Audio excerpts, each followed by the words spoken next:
Tomémonos un tiempo para estudiar la palabra de Dios con el sermón titulado La providencia y la mano de Dios. Cuando las personas encuentran una manera brillante de superar una situación difícil en la que no podían ver el camino a seguir, a menudo dicen, ha sido la mano de Dios.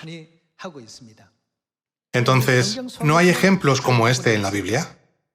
En cuanto a la obra de Dios, hay muchos registros en la Biblia que pueden considerarse como la mano de Dios.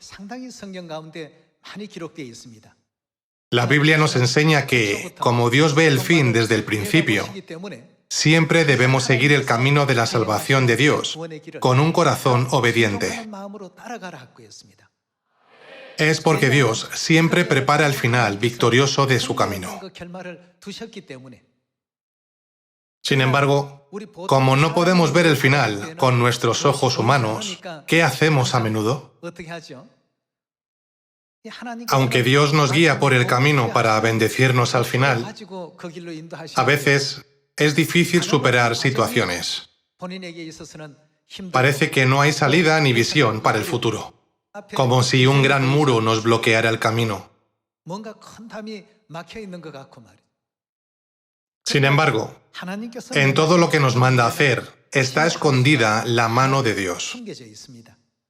Por donde quiera que nos guíe Dios, si obedecemos con alegría, diciendo, la mano de Dios está escondida aquí y allí, podremos convertirnos en los hijos celestiales que son guiados por Cristo y entrar en el reino de los cielos.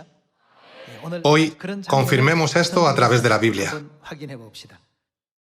Veamos Jueces capítulo 7. Veamos capítulo 7, versículo 1. Levantándose pues de mañana Jerobaal, el cual es Gedeón, y todo el pueblo que estaba con él, acamparon junto a la fuente de Jarot, y tenía el campamento de los madianitas al norte, más allá del collado de Moré, en el valle. Conocemos muy bien la historia de Gedeón, ¿verdad? Dios le dijo a Gedeón que redujera el número del ejército. Había 135.000 soldados enemigos, mientras que Gedeón solo tenía 32.000 hombres. Sin embargo, allí estaba escondida la mano de Dios. Es decir, estaba oculta la providencia de Dios. Dios dijo, tienes muchos hombres. Cualquiera que tenga miedo puede irse a su casa. Aunque Gedeón hubiera podido inquietarse, obedeció la palabra de Dios. De los 32.000 hombres, 22.000 se fueron. Los 22.000 hombres que se reunieron allí tuvieron miedo. Tales personas no eran apropiadas para que Dios operara su divina mano. Todos los que tenían miedo se fueron a casa y quedaron 10.000 hombres. Sin embargo, Dios dijo, todavía tienes muchos hombres, reduce más. Gedeón preguntó, ¿cómo puedo reducirlo? Dios dijo, llévalos a las aguas. Los elegiré mirando la forma en que beben agua. Aunque dijeron, no tengo miedo, confiaré absolutamente en Dios hasta el final. Dios dijo, los que se han arrodillado para beber agua pueden irse a casa. Gedeón tuvo que luchar contra el ejército de 135.000 con los 300 hombres restantes. La situación parecía desesperada. No parecía haber manera de superar esto. Sin embargo, allí Dios operó su mano divina. Ocurrió un milagro. En la noche oscura, Gedeón dividió 300 hombres en 3 grupos, cada uno 100 hombres. Tenían antorchas escondidas en unos cántaros y una trompeta en sus manos. En medio de la noche rodearon el campamento madianita. Mientras los madianitas dormían, de repente oyeron que se rompían los cántaros, que sonaban trompetas por todas partes y que la gente gritaba por la espada de Jehová y de Gedeón. Entonces los soldados madianitas entraron en pánico, pensando, el enemigo ha invadido el campamento. Comenzaron a matarse entre sí con las espadas, sin siquiera tener un momento para recuperar el sentido. no pudieron ver nada debido a la oscuridad. Al final, ningún soldado del ejército israelita fue herido. El ejército madianita fue aniquilado. Podemos ver esta escena en la historia de Israel. En situaciones que parecen imposibles, la mano de Dios está escondida. Por lo tanto, ¿a quién debemos pedir siempre? Debemos orar a Dios. Dios, por favor, opere su mano divina para que seamos victoriosos como Gedeón. Por favor, abra el camino para el Evangelio. Si siempre miramos a Dios de esta manera, Él nos dará la solución, la mano de Dios. Por lo tanto, todos los queridos miembros de la familia de Sion deben tener en cuenta que aquel que lleva a cabo la obra es Dios, que conoce el fin desde el principio. Si olvidamos esto, a veces la situación se vuelve frustrante, difícil o dolorosa. Sin embargo, cuando sentimos que hay un muro frente a nosotros, está escondida la mano de Dios, Él mostrará su intervención divina. ¿El ejército de Gedeón salió victorioso o fue derrotado? Con los 300 hombres, Dios hizo entrar en pánico a 135.000 personas. Dios activó su mano milagrosa para que nunca volvieran a atacar a los israelitas. Este no es el único ejemplo. Veamos capítulo 6 de Génesis.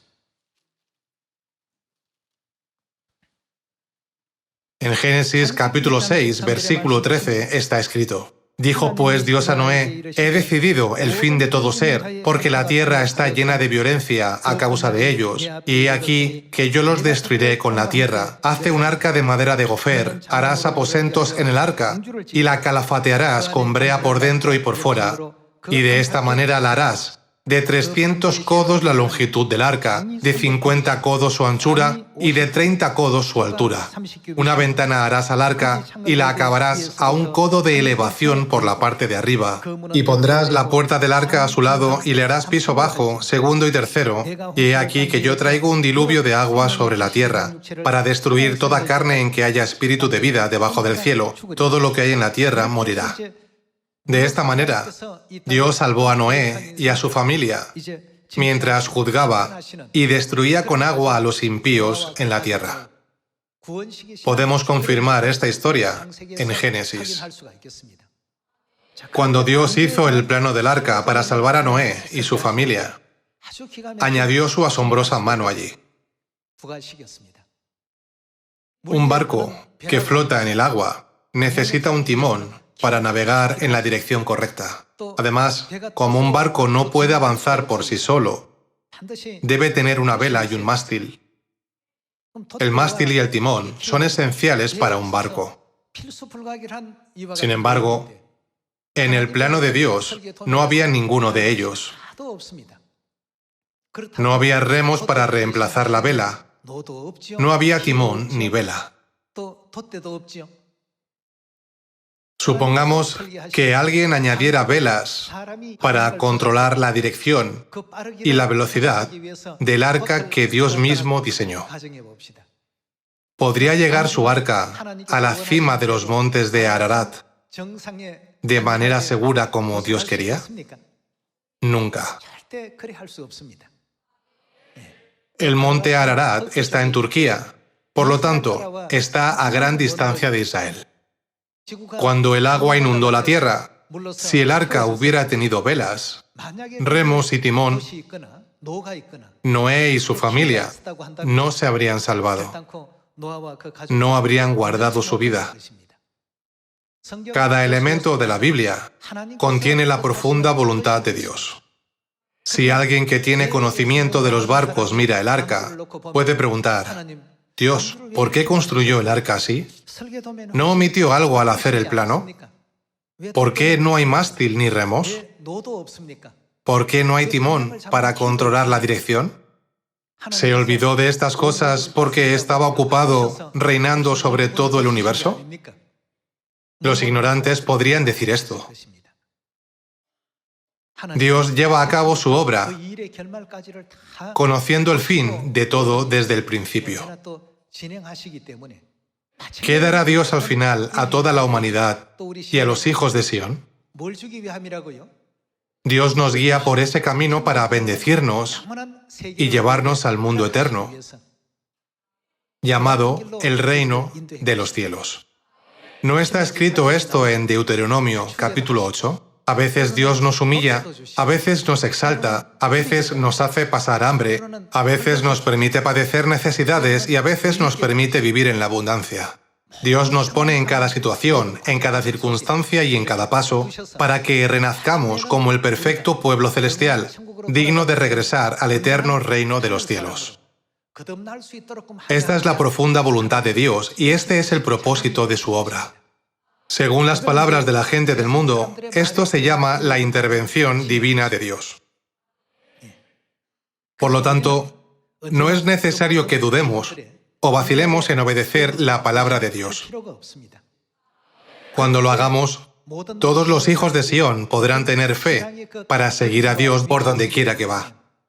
En Hebreos capítulo 3 y 4 está escrito que si desobedecemos la palabra de Dios, no podremos entrar en su reposo en el reino de los cielos. En definitiva, nuestra desobediencia se debe a que no confiamos en la mano de Dios, es decir, en su gran y profunda voluntad. Piensen en el Mar Rojo que se dividió. No había salida. El ejército egipcio estaba detrás de los israelitas. El Mar Rojo estaba delante de ellos. Estaban literalmente en una situación desesperada. Cuando el pueblo estaba preocupado pensando, no podemos saber qué ocurrirá porque el camino está bloqueado, ¿a quién miró Moisés? Moisés le preguntó a Dios, Dios, el pueblo se queja mucho y no hay nada que yo pueda hacer por mi cuenta. Dios, ¿qué hago?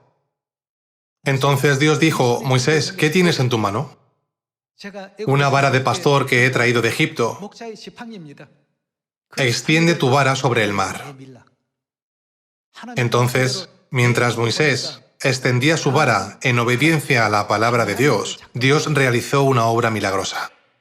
Ocurrió un fenómeno sobrenatural que iba en contra de las leyes físicas de la naturaleza.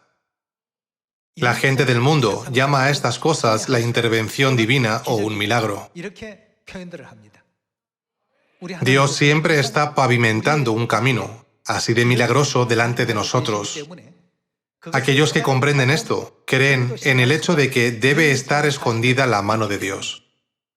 Es por eso que tales personas pueden seguir a Dios por donde quiera que va y correr directamente al reino de los cielos. Debemos poner toda nuestra confianza en Dios y depender de Él, al igual que Noé. ¿Se quejó Noé de que Dios no había diseñado los remos? ¿Se quejó del hecho de que ni siquiera hizo un timón? Noé solo obedeció. ¿No es por eso que el barco se convirtió en el arca de la salvación cuando el mundo fue destruido por el agua? Si los pensamientos de una persona se hubieran añadido a la construcción del arca, el barco nunca habría servido como el arca de salvación.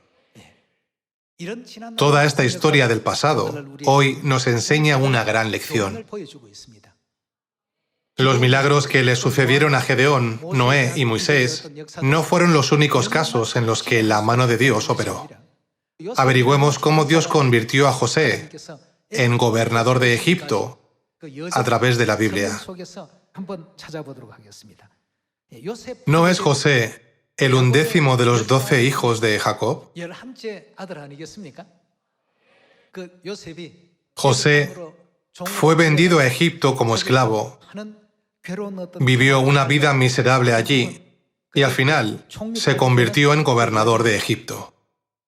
Sin embargo, la mano de Dios estaba preparada para José. Veamos Génesis capítulo 37, versículo 12.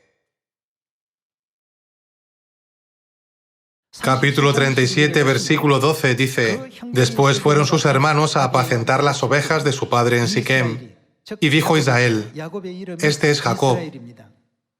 Y dijo Israel a José, Tus hermanos apacientan las ovejas en Siquem, ven y te enviaré a ellos. Y él respondió, Heme aquí. E Israel le dijo: «Ve ahora, mira cómo están tus hermanos y cómo están las ovejas, y tráeme la respuesta». Y lo envió del valle de Hebrón, y llegó a Siquem.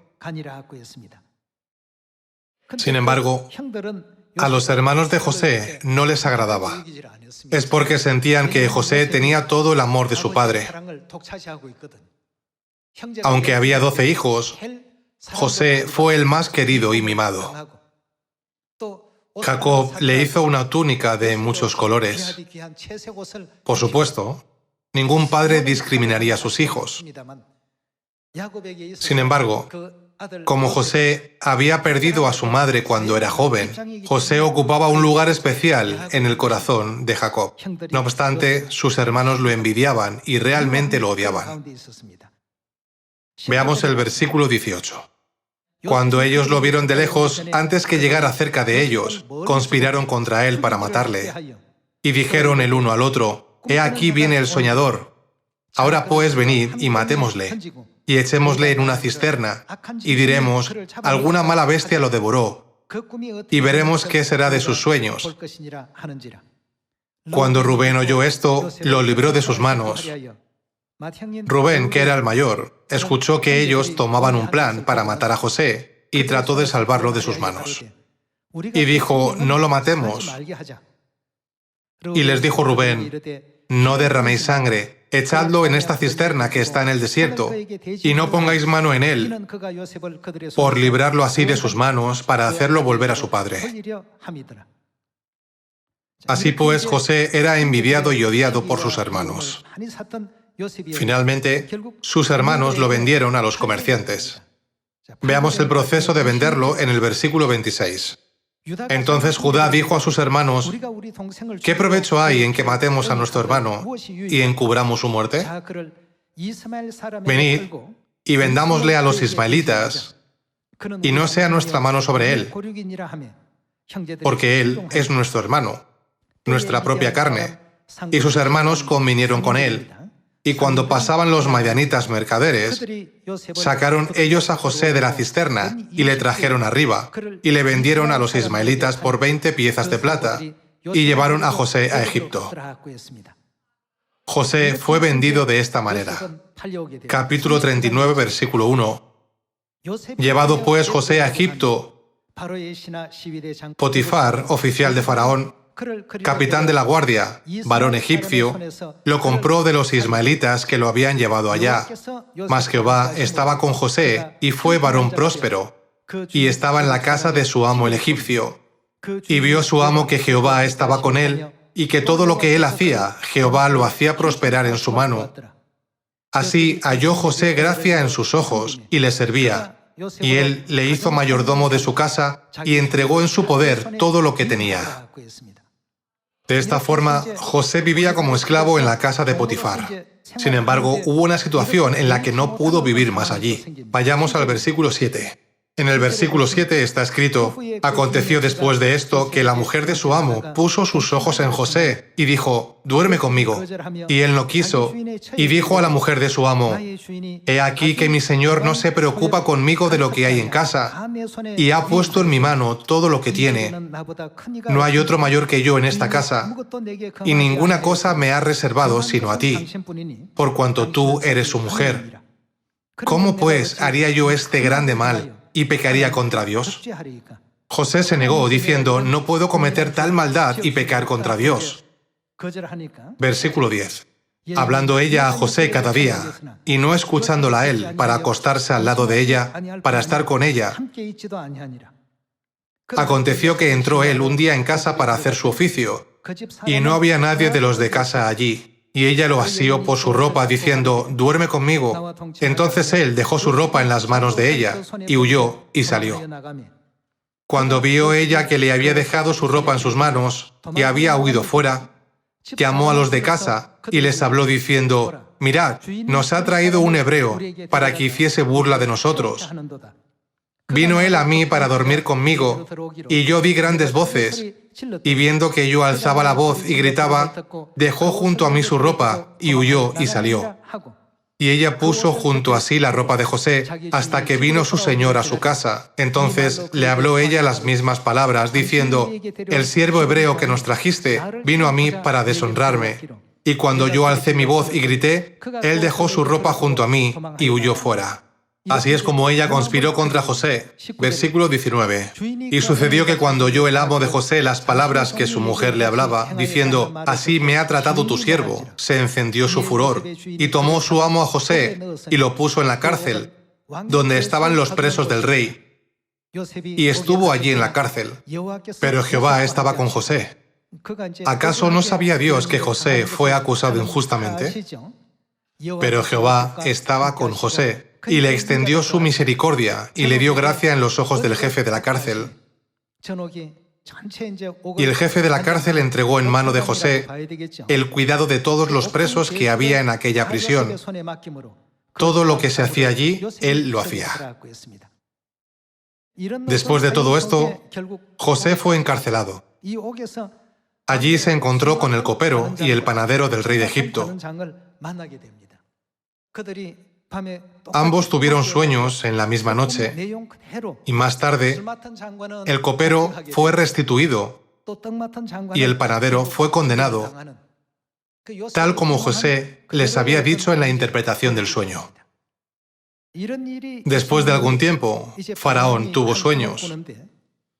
Cuando estaba preocupado, dijo: «No sé cuál es el significado de los sueños».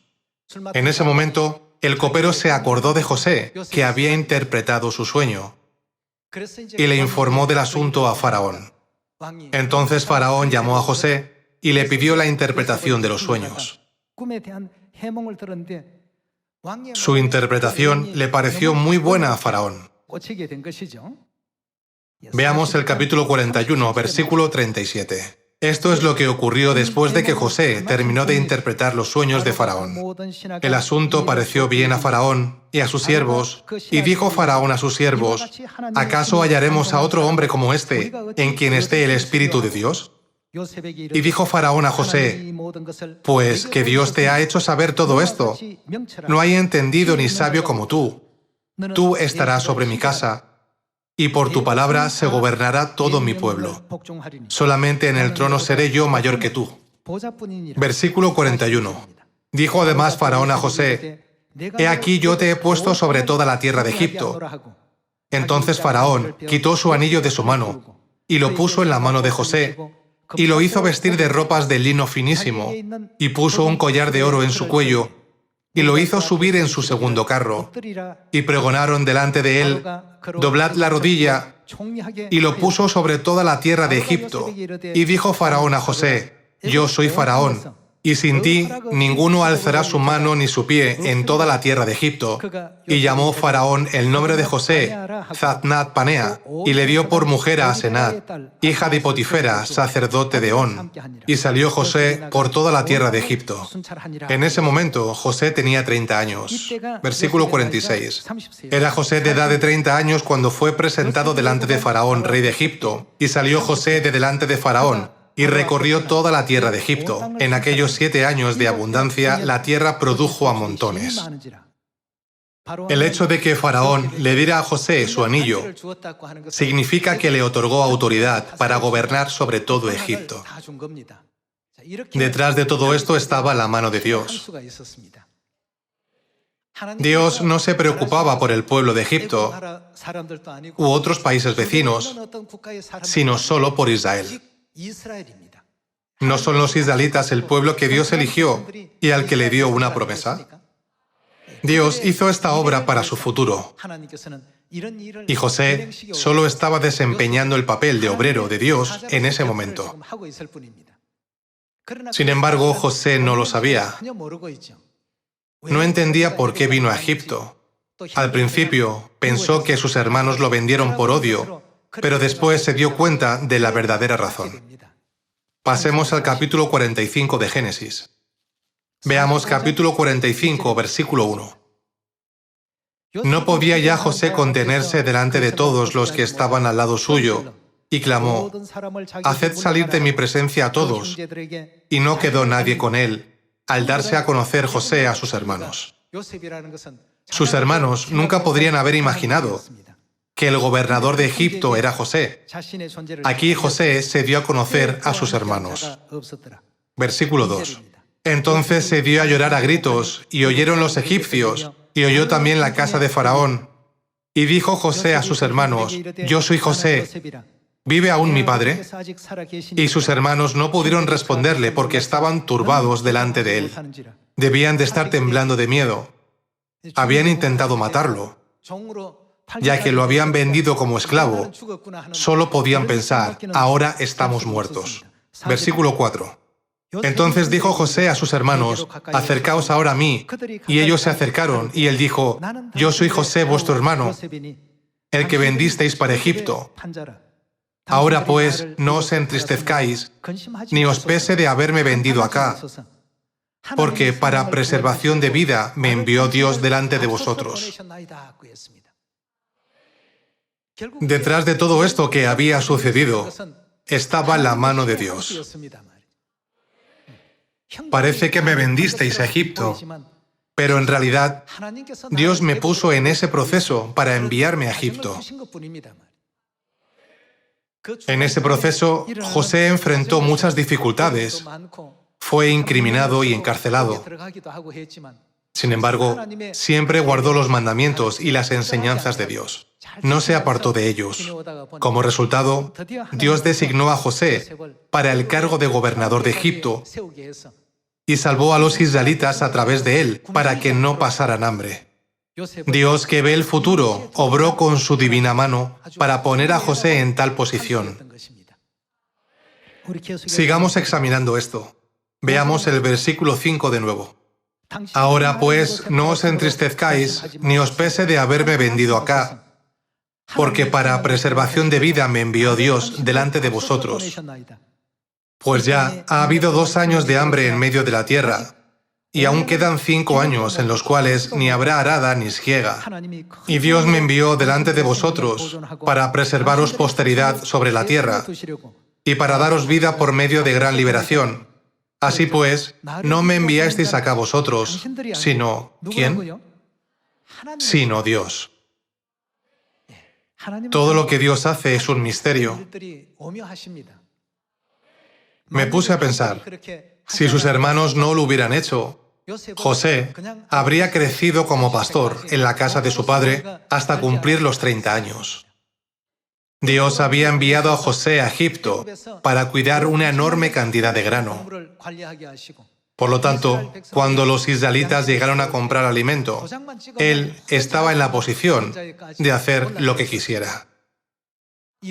Dios lo puso en esta posición y permitió a los israelitas vivir allí una vida estable. Cuando estudiamos la Biblia detenidamente, podemos sentir la misteriosa providencia de Dios. Si miramos todo este proceso, ¿está sucediendo algo en esta aldea global sin que lo permita Dios? No. Dios quiere que el pueblo celestial madure y regrese seguro al eterno hogar celestial. Este es el movimiento final de Dios. Dios Padre no solo vino a esta tierra, sino, según Apocalipsis capítulo 22, ¿quién también vino a cuidarnos? Dios puso su mano oculta, que ninguno del mundo sabe, en la época del Espíritu Santo. Nos es dado conocer la verdad de la Madre Celestial, pero a ellos no. Esta es la mano divina de Dios. Dios obró con su mano divina para que los hijos, que son guiados por el Espíritu y la esposa, puedan regresar al eterno hogar celestial. Esta preciosa providencia que Dios ha preparado se encuentra en el día de reposo, la Pascua del Nuevo Pacto, la verdad de Cristo en su segunda venida y la verdad de la Madre Celestial, Nueva Jerusalén. Dios obra con su mano divina en todas las verdades.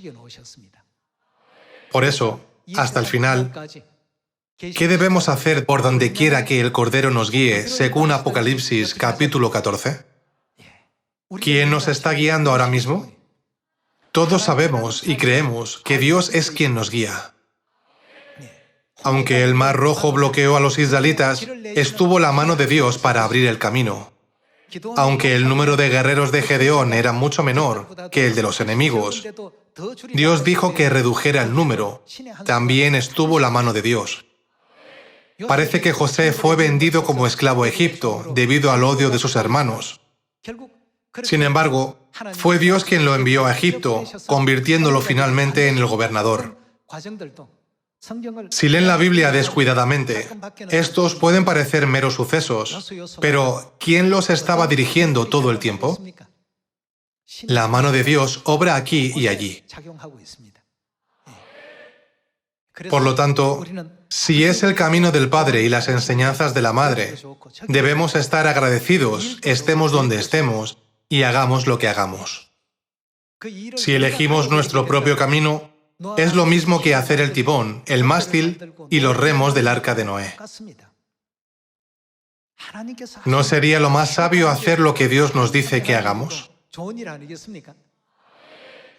Aunque nos sentimos frustrados al recorrer el camino de la fe, o parece que algo está bloqueando la dirección de nuestra fe, Dios ciertamente obra con su mano para todos los hijos de Sión. José podría haber dicho, Dios, ¿por qué me odian tanto mis hermanos? Mis hermanos incluso me han vendido, así que por favor castíguelos. Esto no se aplica solo a José. Lo mismo ocurre con el viaje de nuestra vida. Por eso Dios nos dice que nunca nos quejemos. Más bien, ¿qué debemos hacer? Dar gracias en todo. ¿Qué quiere darnos Dios al final? Este es el proceso de la providencia de Dios para darnos las bendiciones y el reino de los cielos. Nos concederá la vida eterna, la salvación, la paz y al final la gloria del cielo. En este proceso, si pensamos, no me gusta esto, pero me gusta aquello, este es un pensamiento muy necio. Dios siempre nos ama. Como nos ama, desea darnos la felicidad eterna y el mundo eterno. Hay momentos en los que nos cuesta. A veces nos encontramos en una situación difícil. A veces no nos llevamos bien con los demás. Y a veces sentimos que los demás nos acosan. Sin embargo, ¿qué ocurrirá al final? Al principio, José pensó en sus hermanos de esta manera, pero no se dio cuenta de que toda su vida estaba bajo la providencia de Dios. Echemos un vistazo a nuestras vidas. La mano invisible de Dios debe de haber estado allí para nosotros durante toda nuestra vida. ¿No es también la mano de Dios que hayan venido a este lugar hoy? Ya es sorprendente que hayamos llegado tan lejos.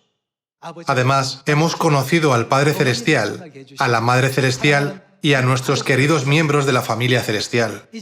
¿Acaso Dios no nos dio la esperanza del eterno reino de los cielos que se desplegará ante nosotros en un futuro cercano? ¡Qué agradecidos estamos! La Madre Celestial ha venido a esta tierra. Esta es la obra y la mano de Dios. El Padre ha venido a esta tierra. Esta es la obra y la mano de Dios. Nosotros somos guiados a Sion. Esto también es la mano de Dios. Ser enviado a Samaria y hasta lo último de la tierra para predicar el Evangelio es también la mano de Dios. Cumplamos esta hermosa providencia de Dios para salvar a todas las naciones del mundo, conducirlas al arrepentimiento y guiarlas al eterno reino de los cielos. Con esto me gustaría concluir el sermón. Muchas gracias.